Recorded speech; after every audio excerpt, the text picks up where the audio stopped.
Okay, hi. How's it going? I'm I'm sorry. I've been absent for a while. I've been really thinking about the type of content that I want to make, and I've been kind of falling into two categories of what I want to continue on, and I want to and this is my test video. I want to make this the test video for what I think could be a bit fun to do.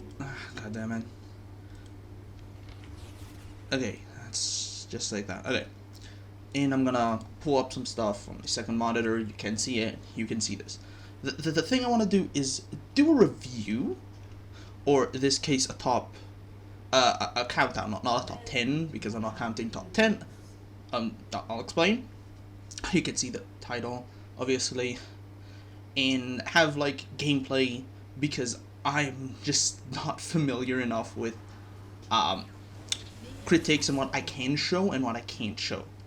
And whenever someone does like a countdown or something like that, they usually show clips from that, and I just don't know what I can show without being demonetized and what I can't. And I know that's a whole mess. I watch a lot of like critic channels, and I know that it's a whole mess. So this is a test to see if this style works. Possibly, it's way easier for me, and yeah. So I'm gonna count down every Pixar film except for one, which is Toy Story 4. I haven't watched Toy Story 4, so I can't count down it. So instead of 24 films, it's 23 films, because I haven't watched Toy Story 4. I'm not planning on watching it ever. I don't. I already think the ending to Toy Story 3 is perfect, and nothing else can top it. And I think any addition would just reduce from the overall experience that I have with Toy Story, which is not the best because I have watched that as a kid and I have grown with it, just like a lot of people have. I never found a massive connection to Toy Story as other people did, and I'll get into that. So yeah, I'm also, once again, sorry for any background noises. This is really early, so hopefully there shouldn't be anything, but if there is, I'm sorry. So yeah, I also need to get myself a notepad so I can keep track of every film that I do. So okay, number 23. In editing, I'll also add the some stuff on the screen so you can see number, film, right? Okay. Number 23. For me, just like everyone else, has to be Cars 2. The film just failed on so many levels. I remember seeing it as a kid, and I was like, I, I'm gonna kind of spoil it. I love Cars. It's one of my favorite films of all time. I grew up with it when I was a kid, and absolutely loved it. And when I when my grandfather, which was my connection to films, for a lot of people there was someone in their life which was their connections to film. For me, it was my grandfather. When he was like, "Hey, Cars 2," and I was like, "Oh my God, Cars 2! That sounds so cool. I wonder what they're gonna do." And then I realized that they're gonna focus on Vader, and I remember my first thought was like, "Well, that's not a bad film, but why is it Cars? Nothing in it is special for Cars. Actually, the film works better if it's not for Cars." I like the idea. I actually even thought the message was kind of neat. Kind of.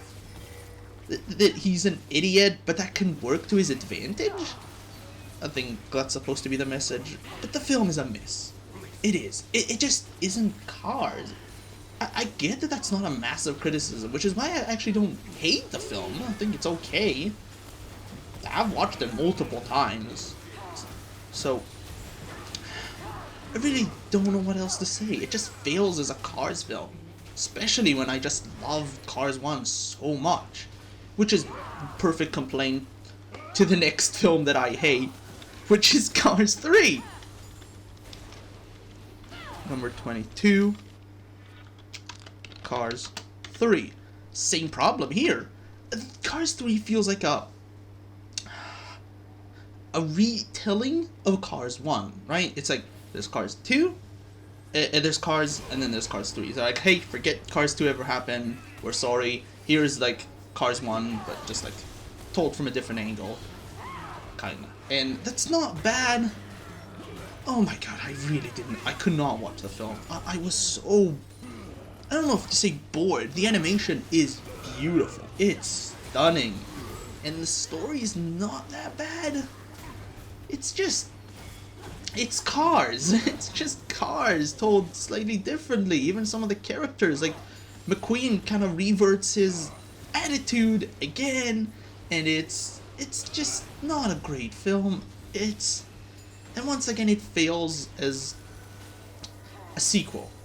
And after watching Cars 3, I kind of realized that I don't think there could be a sequel to Cars that would make me happy, right? I don't think you could just do anything to the story that would add something significant or anything at all.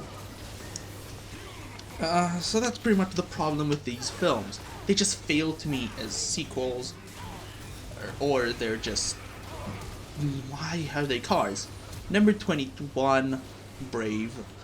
I did not have the same complaint that a lot of people did, and that is the trailer just hyped the film too much. I have the very simple problem, and it's boring. It's just boring. It's so goddamn boring.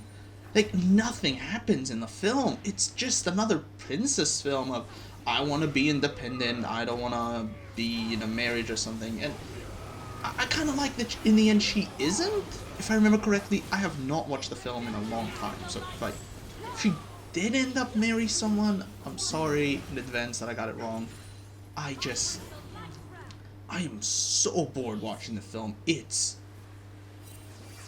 was just boring. There's seriously nothing else I can say.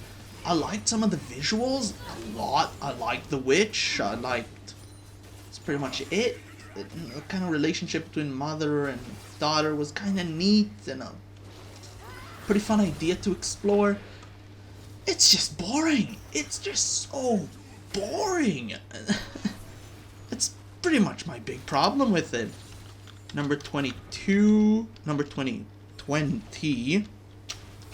have to be, A Bug's Life. Yeah, definitely A Bug's Life. Same problem, I guess. With Brave, it's just kind of boring. If you like the film, I could totally understand why. I kind of like it. It has a nostalgic place in my heart, and I like it. It's another boring film where nothing really feels like happens, right? You're just like, it could be so much more, but it's every generic story being told. It's just boring. I really don't know what else to say. I know I'm retreading the same problems, but it's just, when you get higher, I think more of my complaints towards these films really get different. And pretty much what I'd say for the rest of these is just, I like the next film better. All of these are just really good films. I like the next one better. It's just, A Bug's Life doesn't really feel like anything happens. It's just a generic story. Like, again, at the time it wasn't that generic, I think. I don't know. It still was just like a step down from Toy Story. And yeah, that's pretty much the only thing I can really say is that. Next, I think, let me look. Yeah, I think next is Finding Dory. It's a fun film. It's neat. It's not one that I regret watching. I liked it. It's just that. It's a fun little adventure. It isn't anything bad. It's just any other film I think is better. It's fun. It's pretty neat. It's kind of like a cool adventure story. Small. Not really meant to be big. or groundbreaking, just pretty fun, small adventure, and that's pretty much it. Not that I think much more is needed. That's pretty much it. I like all the other films better. Number 18.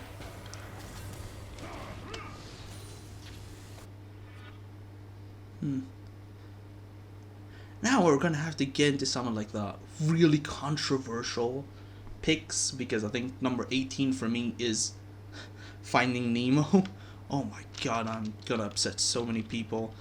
I did not like Finding Nemo. I liked it better than Finding Dory, but I did not like the film that much. Once again, it's another pretty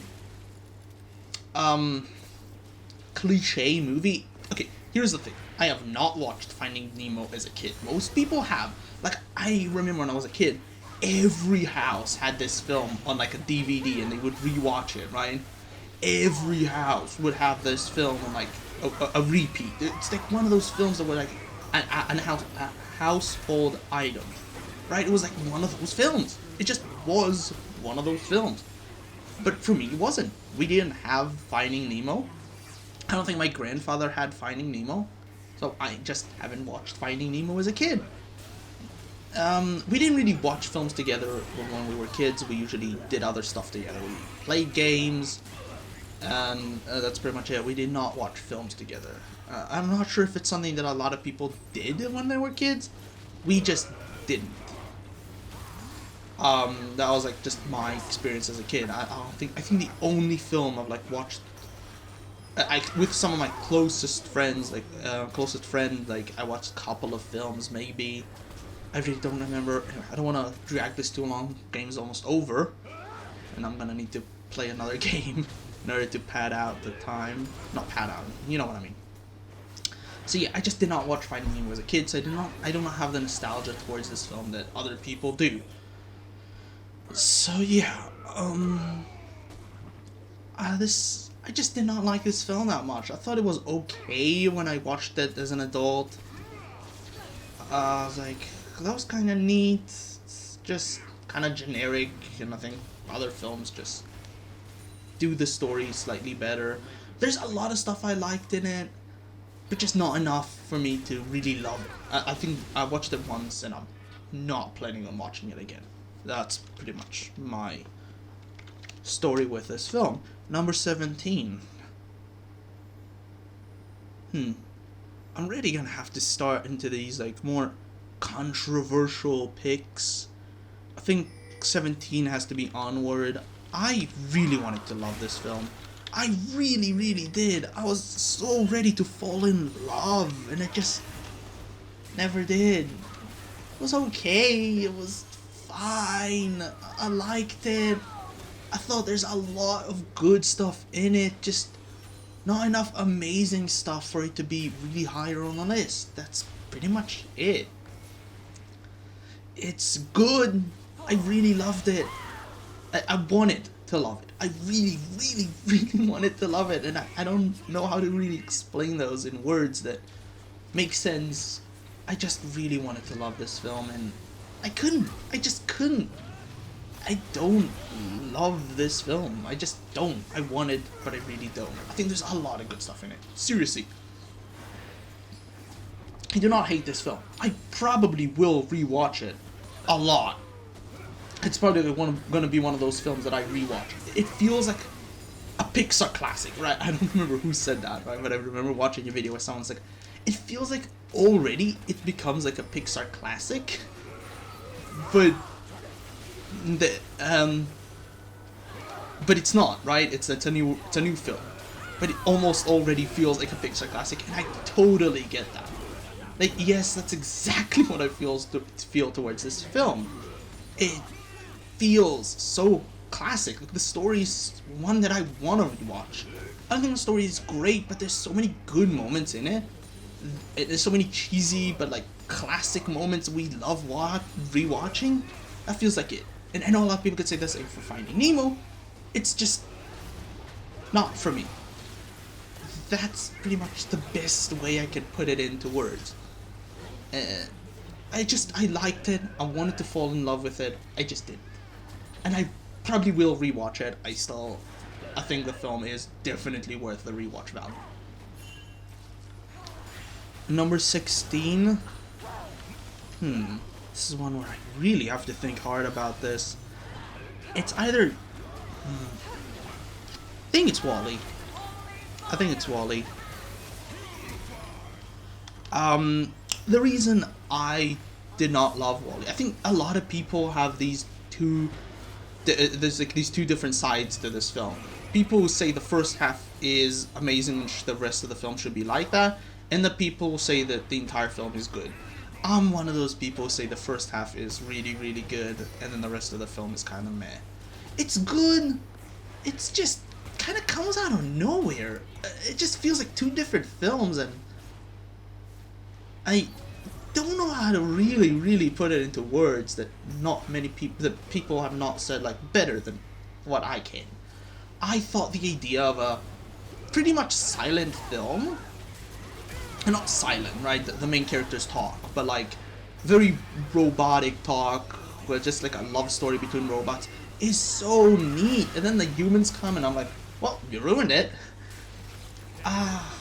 There's a lot of good stuff in the film. I'd say that. Once again, there's a lot of good stuff in the film. To me, the main big problems just come from the fact that I don't like the parts with the humans. I really, really don't. They're boring to me. They feel kind of annoying. It's another one of those, like, trying to send a message, like, what do they call? Kind of films that are supposed to be, like, eco-friendly, but in reality they actually hurt the environment way more than they help them. I do not like the human parts of the film. It just felt kind of There's like this whole part with the two humans falling in love, and I was like, what? And then there's... Once again, there's good stuff in the film. There's a lot of good stuff in the film. And the parts that I always remember in my head are the first half of the film. It feels so good, and I want the rest of the film to be like that. I think everyone can agree on that. That like, you want the rest of the film to be like the first half. It's just some people are okay with the full film, and I'm just not. I just feel like it's such a step down, and not only that, it's just not that interesting. I really did not like the parts with the humans. Like, the captain was actually kind of neat. His story and arc were not really arc. His story was okay, and yeah, it's just that. I think a story with two robots falling in love could have been such a better film, and it's really interesting. The rest of the film is just kind of boring. That's pretty much why Wall-E's so low on the list. And the game's about to be over. What I'm gonna do is I'm gonna stop the recording, go into another game. You get the point, right? You get the point. Number 15, right before this game ends, is probably... Wow. This is the controversial one. This is the one where people are gonna hate me for saying this.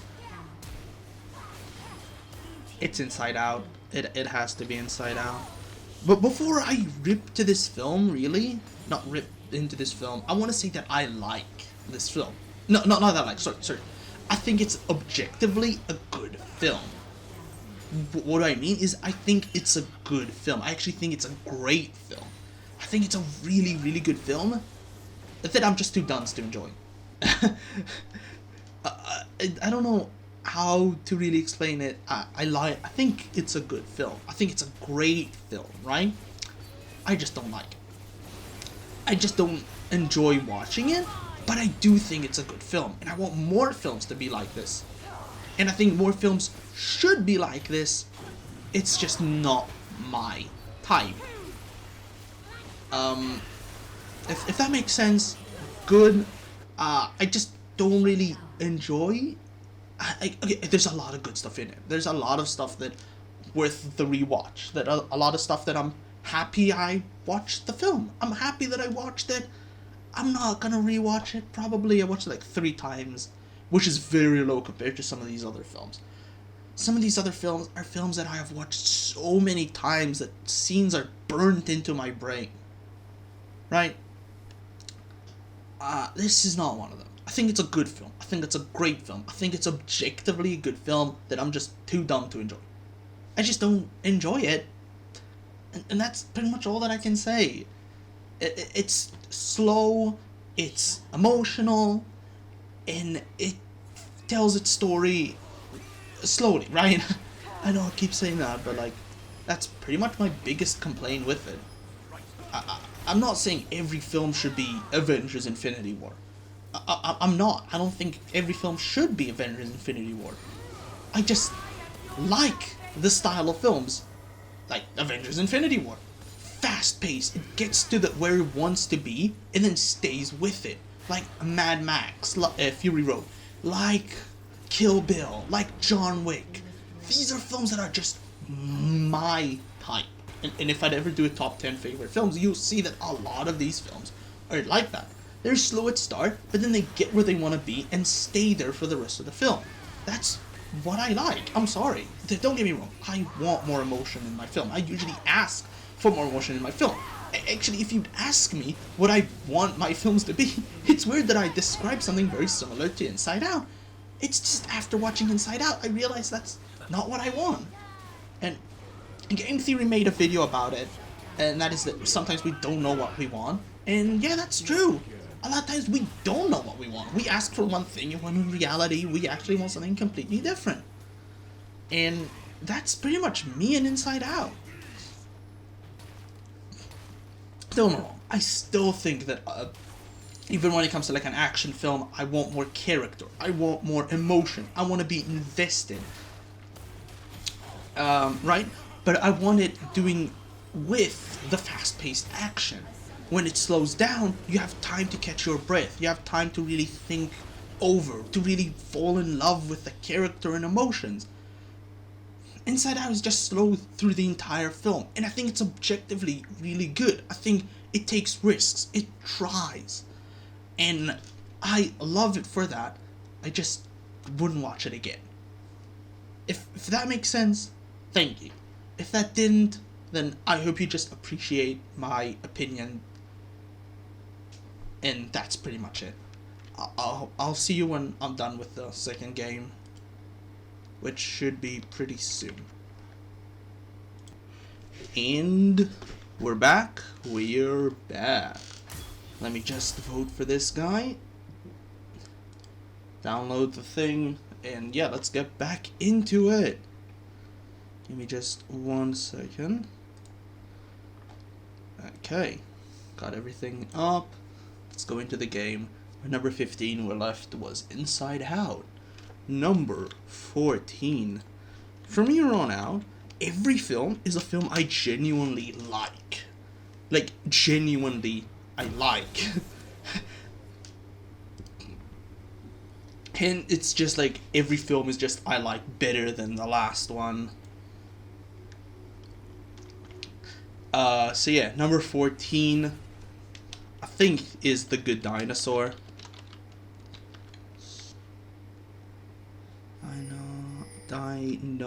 Sorry, I'm really bad at writing dinosaur. Okay, like that. So this film has got a lot of criticism, and probably deserves its own video, because I like The Good Dinosaur. I don't know, like, how to even say it. I like The Good Dinosaur. It feels so weird because everyone agrees it's a terrible film, and I'm like, is it really? It's a very cute adventure film about 2 friends who learn to just live their life better. I found it really neat. I didn't really find any big problems with it. Sure, some things are a bit cliched, but when it comes to it, I have not found like one thing that really bothered me in the film. Seriously, not even like one thing that really bothered me. Sure, there's some things that I thought like could be better explored, but the story is good, the characters are good, the animation is amazing. It's fun, it's energetic, it's a good adventure. It's just a really good film. The only reason it's so low on the list is because I think every film here is better. And that's pretty much it. Like, I genuinely really like this film. And yeah. Actually, you know what? I'm gonna turn it over to number 13. I think I liked it better than The Incredibles 2. So yeah, number 14, The Incredibles 2. Also really bad at writing Incredibles 2. The Incredibles 2 felt like just a disappointment over the original. It done something better, like it explored Mr. Incredible, what's his name? I don't know. Bob Parr, something like that. Like it explored his arc better, and I thought like, yeah, even after the first film, it's still like there's a lot you could do with the character, and it felt like they did everything with that very well. They also hit Jack pretty well, and Violet, like my least favorite character in the original film. Yeah, they done her pretty well. Like, not amazing, not even that good. Just like they've done the best with an already pretty bad character, and yeah, that's pretty much it. The film just, it's The Incredibles 2. It's pretty much what you thought coming into it this would be. There's not one moment that really surprised me. There's not one thing that I felt like was really good. It's just a very meh film.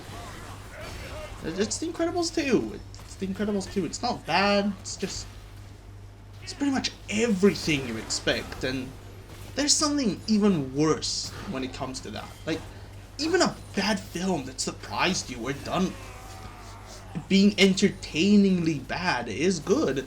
The worst, in my opinion, when it comes to a film is being okay. There is nothing worse than that.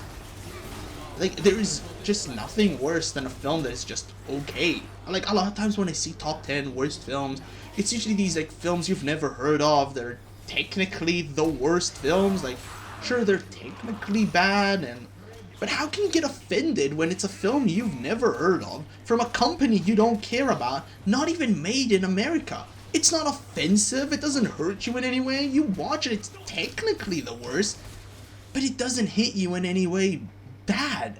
In my opinion, the worst films are those who do exactly what you expect, are as boring as you can expect, and there is nothing worse than a film being boring. Or offensive in a personal way. For example, my least favorite film, if I ever do a top 10, my number 1 would be The Emoji Movie. I don't think there's ever been a film that offended me quite personally. Like, we could do better, we could try, we even hint at the fact that we can try. There are scenes that almost try, but it doesn't. It's boring, it's bad, it's offensive. It's like, yeah, we not only lazy out the whole way, like, we also do not care, and it's offensively personal. It's like, it's taking a dump on one of my favorite media's films. Like, it's genuinely saying, it's the film that concludes the problem with all the film industry. It's that film. It's, you know, everything wrong with films in one film. It's offensive how bad it is. It's offensive how it doesn't try. It's offensive that it even has the name Emoji Movie. Like, what have we become as a society? This film industry going that badly. I'm so happy that today more films are taking risks, being grand and big, and that's pretty much what I'm trying to say for The Incredibles 2. I was this close to putting The Incredibles 2 at like number 22. Because I hate it that much. I've seen so many different reviews for this film, and I pretty much disagree with all of them, and agree with them at the same time. I genuinely think this could be one of the worst, if not the worst, Pixar film on a technical level. Not on a technical, sorry, on a personal level. because it's the film that offends me the most. It's the film that upsets me the most. I'd say Cars 2 is bad, but it's even enjoyably bad. It's technically worse, but it's not personally worse. If I'd had to like, this was really close to being like the worst or second to worst, just because how much it upsets me personally. So yeah, that's pretty much all I have to say. From now, every film, top 13 is the top 13. These are all films I absolutely love. And starting with The Good Dinosaur.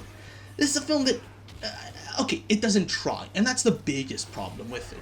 It doesn't really try. It doesn't take that many risks, or it does that many things that I was like, wow, Ryan, it was okay, and it was good. It was really good. I wanted to see it take more risks. And if it had, I could genuinely say I really love this film. Right now, I think it's a good film, and I really don't get why so many people hate it. I found it good. Seriously, there's not one thing in this film that really upsets me on a personal level. Or at all. Even on a technical level. I really like this film. Number 12. Wow. This is where the real hard parts come. Because... oh my god. Toy Story is one of those, trilogy, in my opinion. It's a trilogy. To me, it will always be a trilogy. Oh yeah, that's where I stole the penta. Sorry, they were yelling at me in the chat that I stole a penta, and I had no idea what they were talking about because I wasn't paying attention to the game.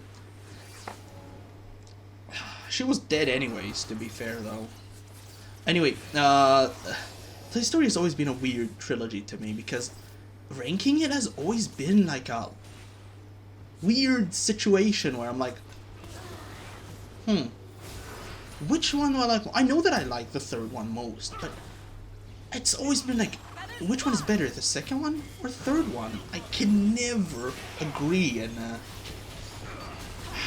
I really want, I want to rewatch this trilogy again and like put my final thoughts in the comments. Right, I'm soon gonna watch the first and second film back to back, and I'm gonna put my final thoughts on this in the comments. See if my opinion has changed or my opinion has not changed. But right now, I think number 12 goes to Toy Story 2. It's so weird because I actually think it's better in every category, in every like way I could think of. The second one always like in my head feels like the better one, but like when I'm asking myself which film do I want to watch, I'm like, first one. I'm like, but isn't the second one like on your criterias? Based on your criticism, based on everything I know that I like, shouldn't the second one be the one I like more? And I'm like, yeah, but I like the first one. It's so weird. I've never really been in a war with myself on quite this level. I usually just agree, and like, even though I shouldn't, again, like the Inside Out, where I know what I think. It's weird that I think that way. With Toy Story, I'm kind of in a weird battle with myself. I'm always like, first one, second one, first one, second one. And I really think that if I'd rewatch them, my opinion would change. But right now, number 12 is Toy Story 2. I don't really know why. That's the weird part. I really don't. I always felt like I like this film a lot. But every time I'm like, which one do I like less? I'm like, it's Toy Story 2. It's weird. But it's just is that way. And I really can't say why. So, let's move on to number 11. This is a new film, and if you haven't watched it, go watch it. It's Luca.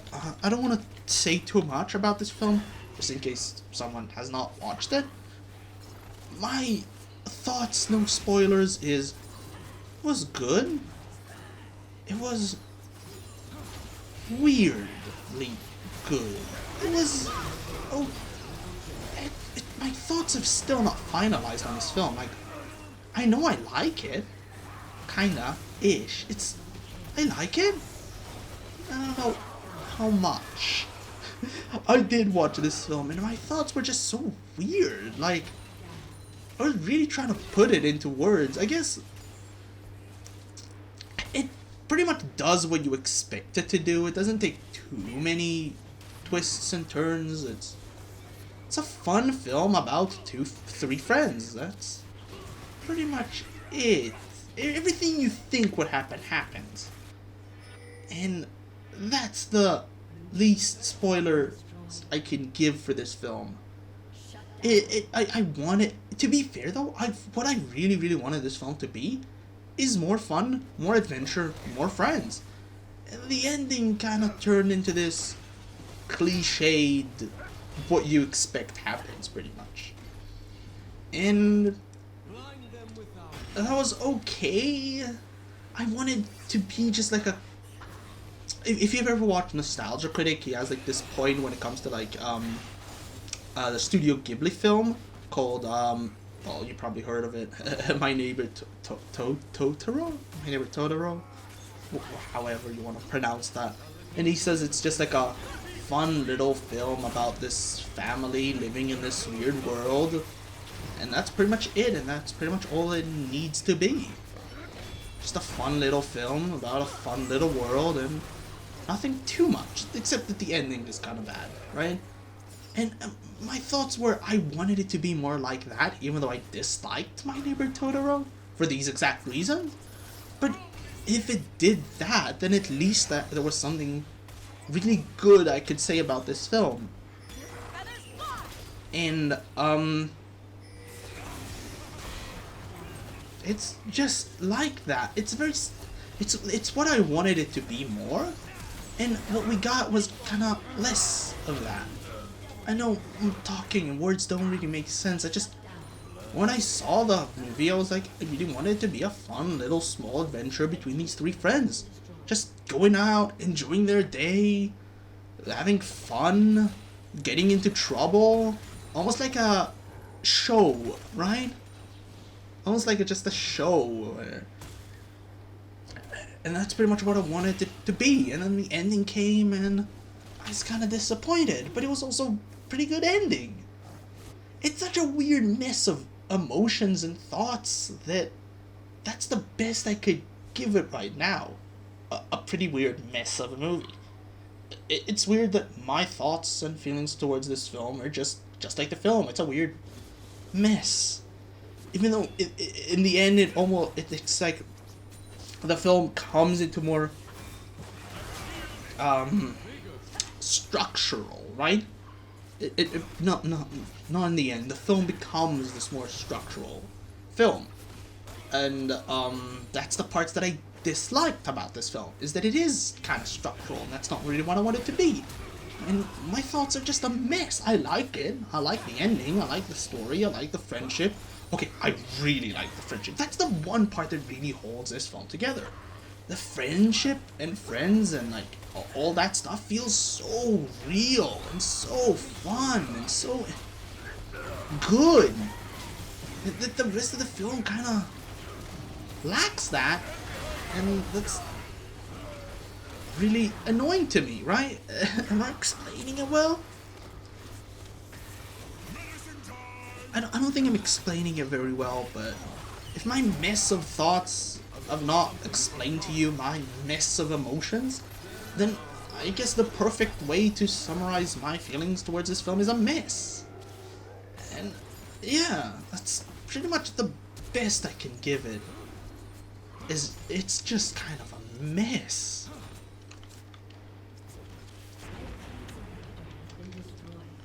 Now we get on to the 10. To the top 10. And let's start off with an absolute banger of the film. Wow, I really cannot decide between two right now. I'm like, on this hand, but on this hand, but on this hand, it's not one of those films that I really have to rewatch. And yeah, once again, in the comments, I'll leave a comment after I watch this film. After I watch Ratatouille. That's my number 10.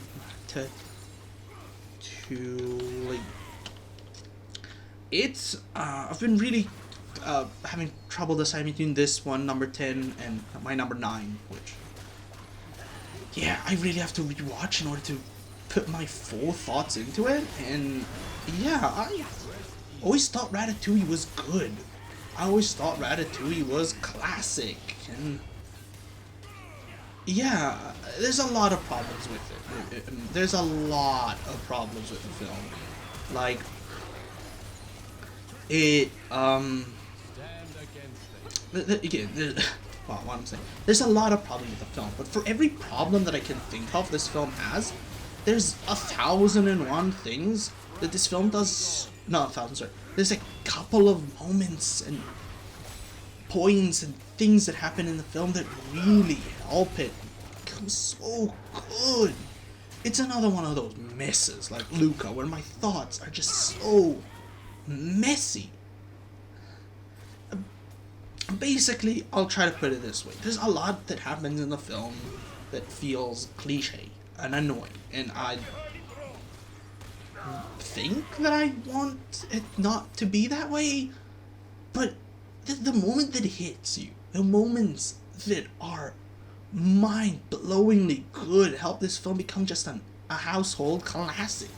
It's just one of those films that just feels like a classic Pixar, where it hits you in every emotion, every way, that it makes you not only forgive the bad parts, but almost make the bad parts feel good. Like, it's so good that even the bad becomes unseen in such... There's a couple of scenes in the film that just help it stand and not stand, and just like, it helps it be one of those films that you're just like, wow. Right? Does that make any sense? Some of the good parts in this film are incredible, are some of my favorite moments. They're so classic, they're quoted every day, shown every time. They hit you so hard. Every time you watch it, it's just that good. And there's also the bad moments that just feel bad. You don't want them to happen, but in a way, the fact that they did happen helps the good moments stand out and be that good. And that's my best way of trying to put my thoughts into words, which is harder than it sounds. It's really harder than it sounds, at least to me. Maybe there's some people who just, those kind of things come naturally to them. For me, it doesn't. I have to work really hard in order to put these thoughts into words. And even though this is not scripted, I do think a lot about my points and my thoughts and my the reasoning and the words I want to use, even though it's not scripted.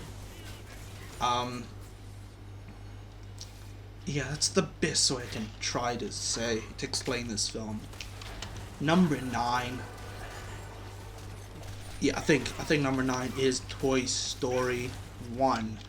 Toy Story 1 is one of those films that is a classic. It's the classic. When people say Pixar, it's like one of the first things you think of. Not only because it is their first film and it's the first fully CGI films. It's the fully CGI like a film, right? They were like shorts, like film, right? But it is Pixar. It's everything Pixar is known for and does best in one film, pretty much. There's no other film that really yells Pixar quite like.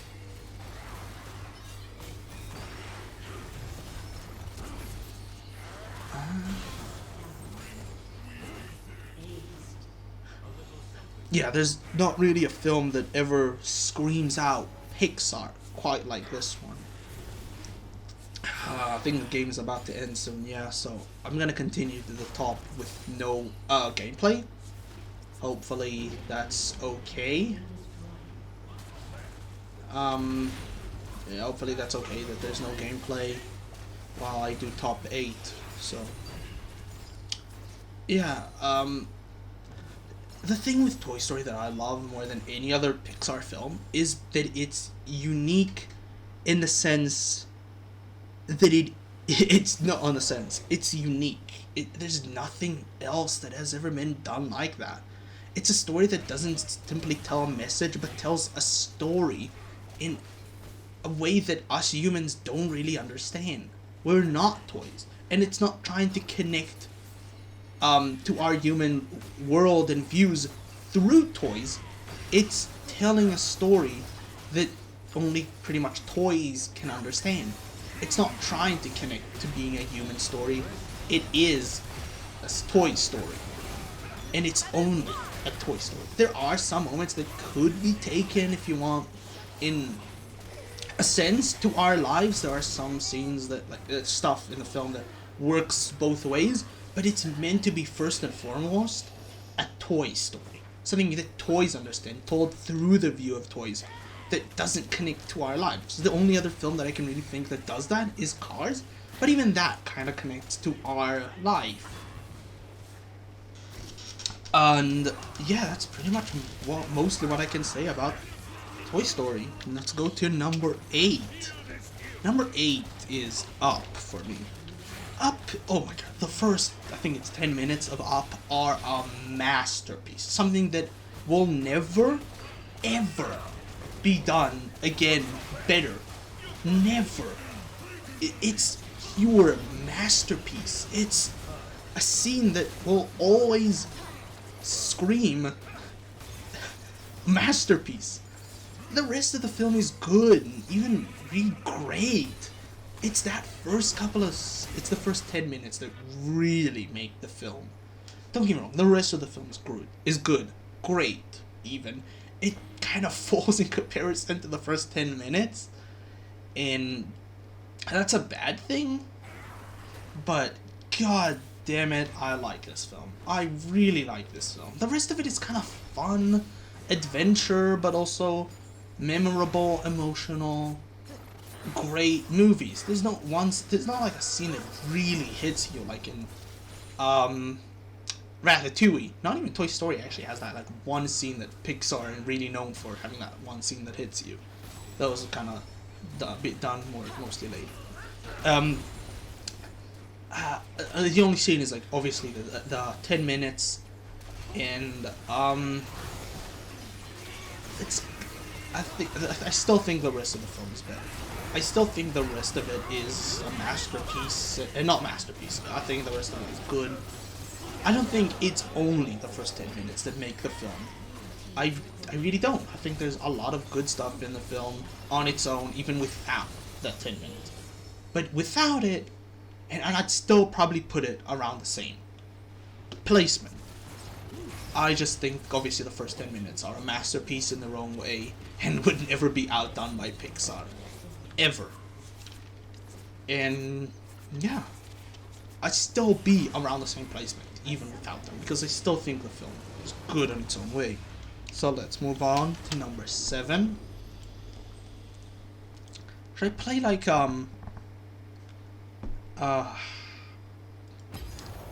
like a TFT while I'm ranking these? No, let's just rank these. No gameplay.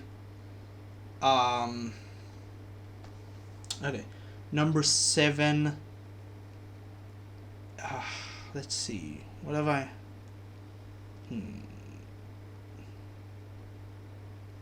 Number 7 is Monsters University. Monsters University is, in my opinion, one of those underrated, really great films. Like, I genuinely don't get it. So many people have a problem with this film and say that it's worse in comparison to Monsters Inc., which I 100% agree, but it's still a really good film. I don't get it. I have seen like one person defend this film, and I'm not sure. I think it's James Gordon or something like that. But like, yeah, this is a great film. It has a lot of good moments, good heart, great story. I love the characters. It's the prequel that Monsters Inc. deserved. Not deserved. Yes, deserved, sorry. Not the one that it needed, but the one that it deserves. It hits the moments that you want them to hit. It hits the character that you want them to hit. It leads perfectly into Monsters Inc. I don't get the complaint. I really don't. A lot of people say that it's bad and that it fails in comparison to the original. It does. It really, really does. But you shouldn't judge a prequel based on its original film. I think making a prequel is an impossible task. I don't think there would ever be a prequel that would be better than the original, because it has to end how you know it has to end. The thing is, and that's the way I judge prequels, is based on its own kind of story, but also that it is a prequel. You cannot judge a prequel based on just a standalone film. It's just impossible to do. Because it is a prequel. And it's kind of like a sequel in that regard, except that I think you can judge a sequel based on its standalone story. You shouldn't, but you can. I think a prequel, you cannot. The only way to judge truly a prequel is that it is a prequel. You have to consider it as a prequel. And as a prequel, Monsters University does everything a prequel should. It leads the characters to the place that they are in Monsters Inc. while giving them a really fun arc and story to go through. It's really fun. And there's nothing wrong with that. There's really nothing wrong with that. I genuinely thought this film was good, even great. Look at its placement, like number 7. So, really, I don't get the criticism. I think it's a great film. I think it's so underrated. Now, with that being said, let's go on to number 6.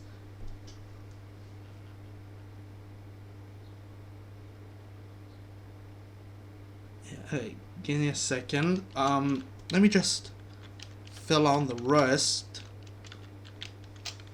really quickly, and I'll go over them. The reason is because I just want to be sure. Okay, so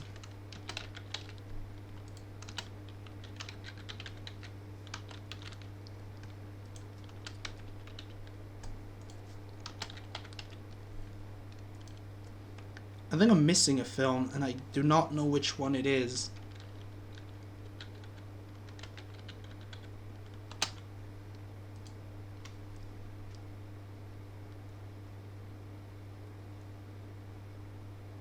Yeah, I'm definitely missing a film, and I'm not sure which one it is.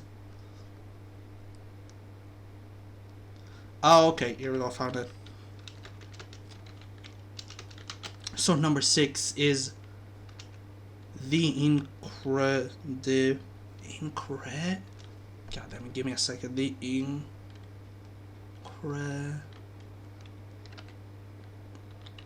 Incredibles. This, I watched it recently, and I liked it. I really liked it. Most people place it way higher on their list. But for me, this film is... My brain just stopped working for a second. For me, The Incredibles is... It's a good film, even a great one. There's a lot of good in it, but there's also some bad in it.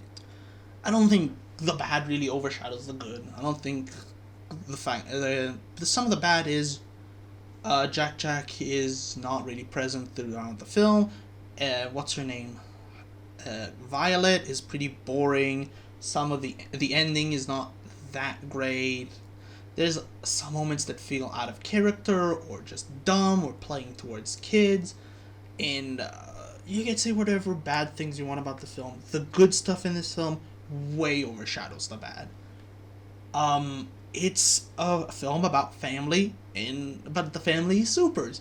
It tells a story that fits the family, right? It's a story that you understand. As a kid, I didn't get all of it. Just fun little story about a family of superheroes. Neat. As an adult now, I can understand more of the adult themes in this film, and I still think it's great. I don't think it's like. Sorry, just moving stuff in my room for a bit. I don't really know what to say. Almost everyone said everything about this film better than I can ever do, and that just doesn't leave me with enough to say about this film in a new way, right? There's nothing I can say about this film that hasn't already been said. It's good. It's great. The characters feel real. The story feels fun and engaging and great and good, and it's what else can I say? The best thing I can say that I don't think that many people have already said is that the little moments in this film really help build the characters and the story better. It's one of those films that really hits those. It's the small details that a lot of times make something so great, even without you noticing it fully. Your subconscious notices it, and it makes the film better. In a way. No way. In the way. In the way of the film being better. Like, everyone always talks about the scene where Dash, that's his name, right? Dash? Why do I say Dash? Dash runs on the water and he's like, that is such a great scene. It's so small, yet it really helps the movie be so big. That's the best I could say about this film that hasn't already been said 1,000 times. And it's the same for a lot of these films. It's just my placement of them is pretty weird, I think. I'm actually not sure. Which, yeah, by the way, before we get to top 5, tell me if you agree with my list. You probably don't, and I'd love to hear what your list is. Like, how different your list is compared to mine. And what part you did agree and what part you didn't agree. Especially with my reasoning. So yeah, that's pretty much it. Now, top 5. Number 5 is Toy Story 3. Toy Story... Wow, I wrote story wrong. Story... Okay, thank you. Toy Story 3. Wow, this one's good. This one's great. Like, I do not know what to say about this film. It's so good. It utilizes the fact that you grew with the film to deliver a punch to the guts moments that are so incredible. This film has a lot of good stuff. Too much to list. It has those incredible scenes. It has those hit you hard. It has those friendship, the characters. It has the fun, adventure-y breakout of jail scenes that are always so fun, even if they're overused. And it has so much good stuff that I am not talented enough to talk about this film. I'm genuinely not talented enough to talk about this film. And I don't think there's many people who are, even people I watch regularly, I don't think are talented enough to talk about this film, because you cannot talk about this film. It's too good. It's too great. This film is too much for any human to put it into words. The English dictionary, the English language cannot express this movie in words. It just is impossible to do. The best I could say is that there is not one scene that disappoints, not one moment that feels off, not one part of the film that I thought even for 1 second was bad. The only criticism I can come up with is that the rewatchability that this film isn't that rewatchable, and that's kind of true, but that does not take away from the fact that this film is just mind-blowingly good. I love this film. I love this film more than I can express in words. I think this film is incredible. As you can see, personally, I put it on top 5. But if I had to put it subjectively, it would probably be top 2. Because I think this film is incredible. Really is. which leads me into my number 4, which is another new film which I 100% recommend you to watch. I don't know really what to say about this film. It's Soul. It's wow. I do not remember the last time where I watched a movie and my first reaction was wow. Like, that was genuinely my first reaction to this film. I thought it was amazing. This film has quickly climbed to my top 4 very fast. And I even considered putting it number 3 because this film is so good. There's a couple of criticism. This film is a bit messy, too much is happening, and you're trying to catch your thoughts and realize, wait, there's this part, and this part, and this part, and this part, and there's this thing. At least to me, it felt a bit confusing. But the moments where it leaves and lets you breathe and kind of slows down, and you could catch up your thoughts, you quickly understand how the rules work, how everything works, which guy's that, and what's that, and what's the that, and that, okay? That's the only thing I can kind of criticize, but it's building a pure world ground up, and it really has to explains a lot very, very fast, or else it'll feel too crowded. And I think it did everything brilliantly. I pretty much understood everything without that much confusion, but if you haven't, that's totally okay. I'd say give it a second rewatch if you haven't. I don't think it's that confusing. I don't think it's that bad, but like, oh my god, this film is so good. Even now, just thinking about it, I do not know what to say about this film. It has such a unique and different message. It has such a fun attitude. It hits everything I love in a film. The fun adventure, good attitude, the fast paced, not too slow, the great characters, the avoiding of too many cliches that it could have hit, the hilarious moments, a great and different message, hitting the problems that a lot of films like it hit, and really tackling more adult messages and ideas, tackling more child and ideas, and still explaining the adult messages to children in a way they can understand, but also hitting them on a personal level. I felt so brilliant. Like, 22 is such a good character that could really talk to kids in a way that I don't think any character can, and express to them complicated ideas in a way that no other character can. It's such a brilliant thing. And the other guy, well, I forgot his name, I'm sorry, has a more adult message and theme towards. It tackled a very. I thought it's gonna go like one cliched way, but it doesn't. It really doesn't, and even leaves the ending kinda up in the air. I don't remember. I don't think it did. No, it did not say specifically what he's gonna do. I don't want to spoil it, but that was such a brilliant move.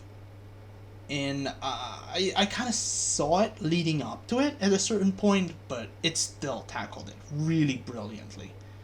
It tackled everything really brilliantly. It's such a good film that really, it's so wow. I've been rambling on about like a couple of minutes just about this film, and I cannot recommend this film enough. I really cannot. This is a return to form by Pixar. This is just wow.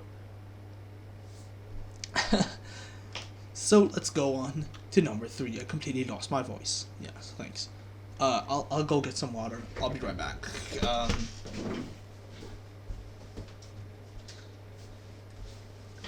Okay, I'm back. Got some water with me. Number 3 is Coco. Yes, by the way, you're starting to catch on really fast that one of these films I left out. Anyway, let me not just ramble on. It's like,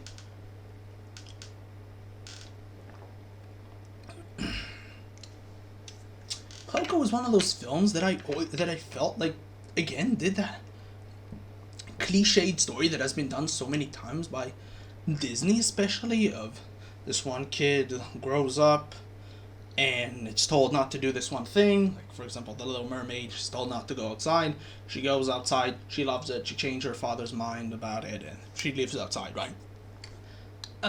It takes that idea, that very Disney idea, and hits it with a more modern and better way. It fixes it.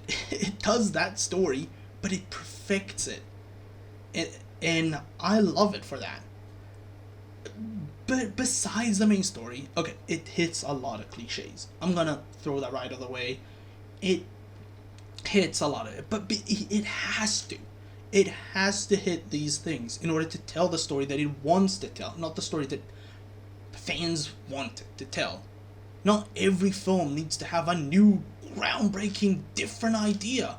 No, I think fixing already existing problems could work. For example, I want to give this, if you ever played Heroes of the Storm, they have like a really wrong mentality of whenever a champion is kind of broken, mini rework.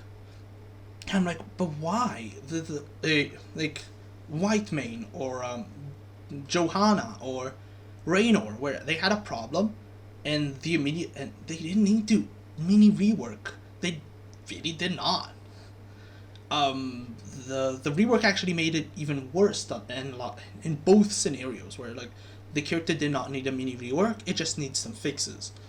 And the idea is not to immediately go something new or something different, is to go back to the problems and fix them, just giving them minor tweaks that it needs and help the character. Now you just ruined the people who like the original character, and new people get to experience a worse character version of it, or just a different version of it.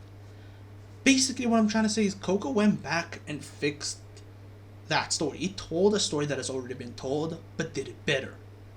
Way better. But the main reason I love this film is because it's so beautiful. The moment that it hits you hard. The twist that you think are coming hits you really well. It takes its time, it tells its story well. It's beautiful to look at. It's a really good film. I really don't know what else I can say about this.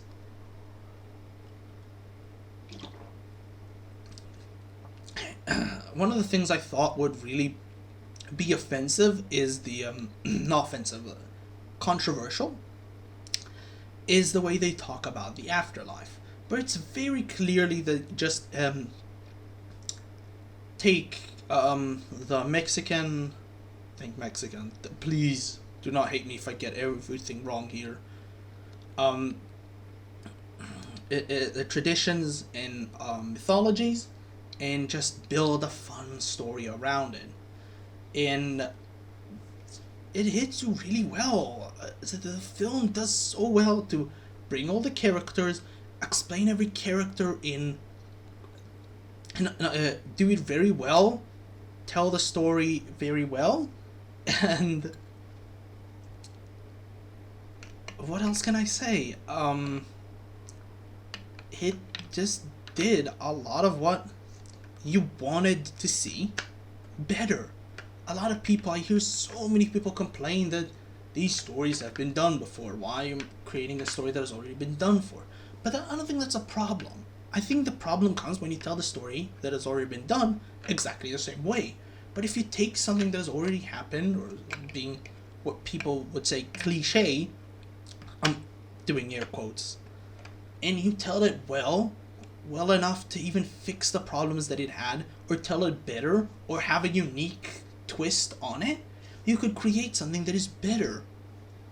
And that's where Coco really brings that idea forward. I really don't think a lot of people just realize that a film could still be good even if it tells a story that has already been told, if it does it in a way that is unique. Like when a lot of people are complaining that we've already seen Peter Parker's story, why are you showing it again? Well, the problem when you say that is we get Homecoming, and I did not like Homecoming. It didn't feel Spider-Man because some things need to be hit. Some cliches need to exist. His story needs to be told in a way that makes sense. Sure, you've already seen it and you can fill out the details that are missing, but the fact that it doesn't exist within the film hurts the film. I don't feel like I connected to the character the same way I connected to Tobey Maguire's Spider-Man. I saw his story, I already knew the story, but it doesn't matter. Some things need to stay the same. Some stories need to be told. But what you can do is tell it uniquely. Rather than just say, fuck it, replace it with the Miles Morales, which is not bad. Sure, exploring a different story is fine. I don't think that's the right approach. I think the right approach is telling the story correct this time. So many films have been hurt because the fact that they haven't been told the story correctly, in my opinion. And we have yet to see that really good or even perfected Peter Parker's story. All we've seen is 3 different versions that none of them hit it correctly. And that's where Coco comes in. It tells a story you've already seen, but it does it better. It perfects it. And now you get that closure of, yes, I've finally seen that version, that story, done well. And I think the same needs to happen with Peter Parker and Spider-Man. I'm rambling on, but that's just my emotions about this. Now, the reason it's number 3 is because I love this film. I love the characters, I love the story, I love the visuals. It's just fun. It's also rewatchable, and it's just a great film. I don't know what else I can really say.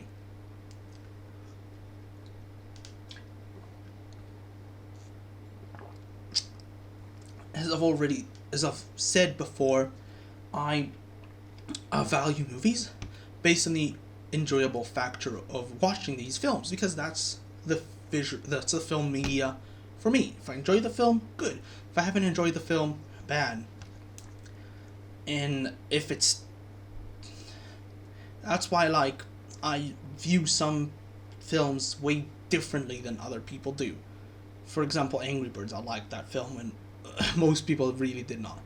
Just because I enjoyed watching it. Sure, it's a terrible film, it does everything wrong, and blah blah blah, it's cliched, and to me a lot of it comes from the enjoyable factor. I enjoyed Coco, that's why it's number 3. My voice is really killing me today. And I got a big, not meeting, what do you call it? Not a conference, but and I'll probably have to talk a lot, like an interview. It's just not an interview. Kinda is, actually.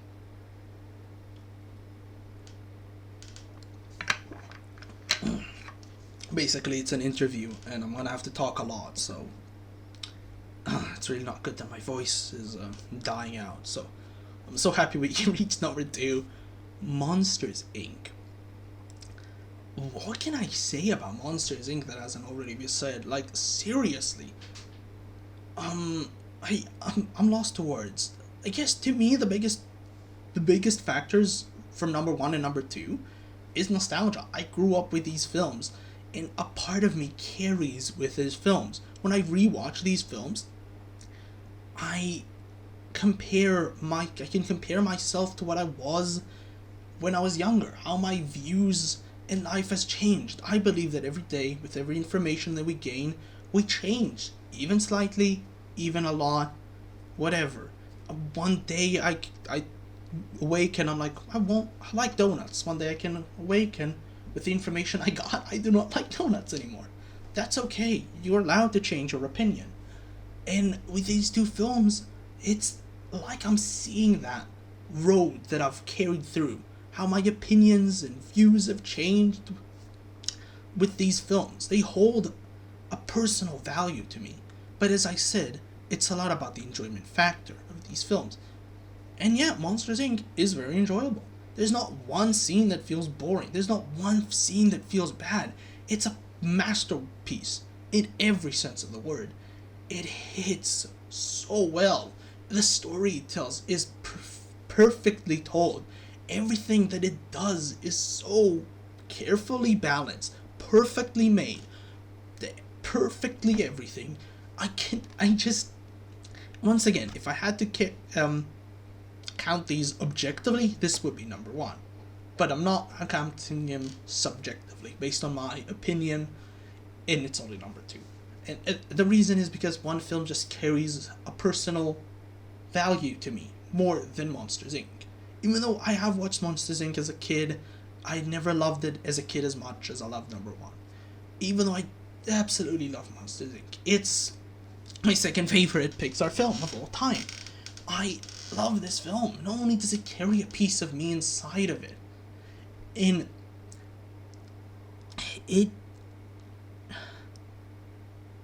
it's just beautifully made, perfectly told story, perfect characters, perfect everything.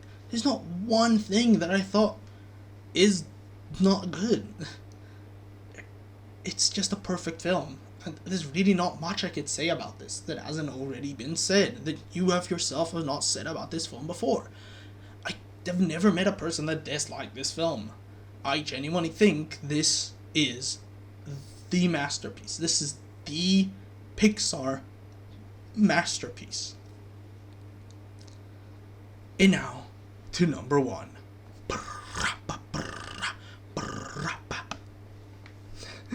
Before I get to number one, this video is sponsored by the like button. Please, if you want to support me, like button, hit the like button.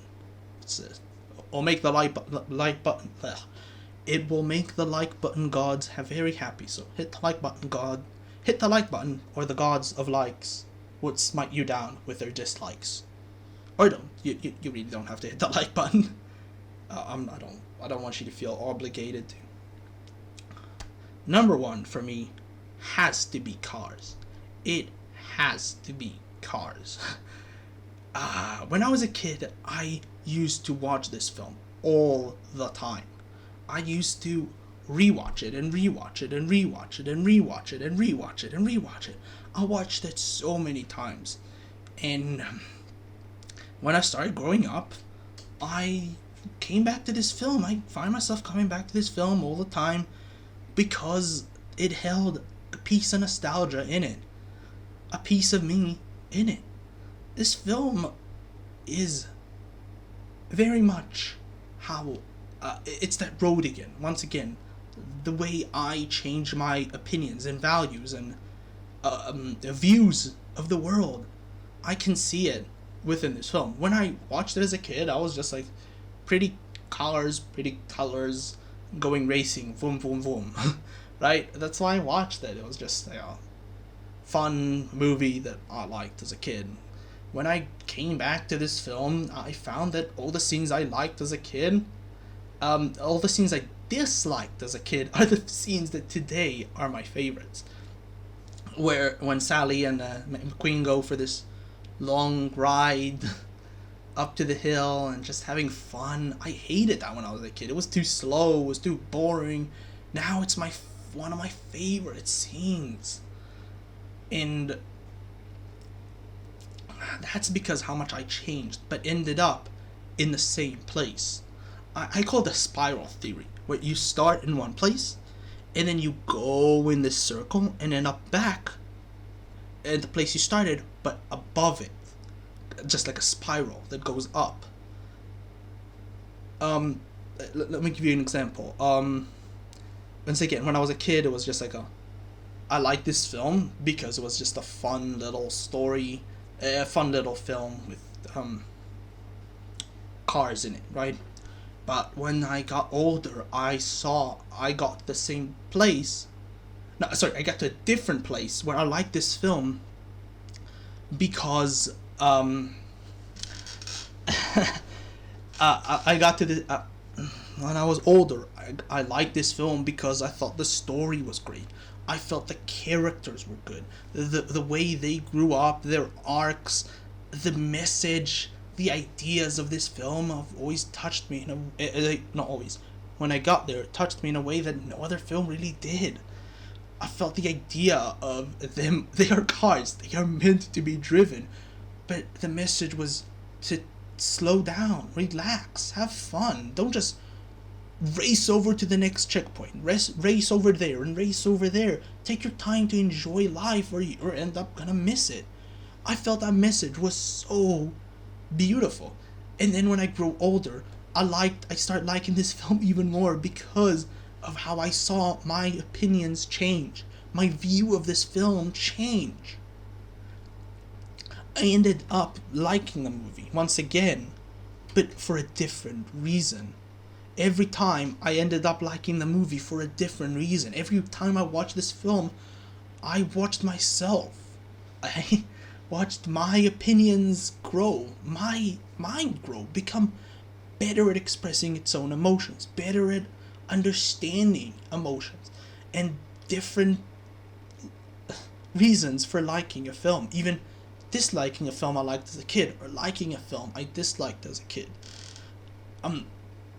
Cars has always been that for me. Not only do I think it's beautiful and great and good story and great characters and beautiful animation, I've also liked this film because I can see myself when I watch this film. I actually watch this film every year on my birthday just to see once again how I grew up. I look at this film and I could use that, not use that, sorry, I when I watch this film, I can see myself grow up. I can look at my decisions and the way my life evolved and grew over the years, and there's something so beautiful about that, something that no other film could really do the same way. No other film could really touch me in that personal way. There's really no other film that has ever been the same with Cars. I love it because not only is it a good film, but because it is me. I love it because I can see myself in it. I can see myself in the film. There's really nothing else that... There's really no other film of Pixar that has ever spoken to me in such a personal level. So yeah, that's my ranking of every Pixar film. And if you want to look one final time at the list, it's this. These are my list, all 23. Remember, there's 24 films, but I have not watched Toy Story 4, and I'm not planning on. So that's it. Bye. Have a beautiful, fantastic day.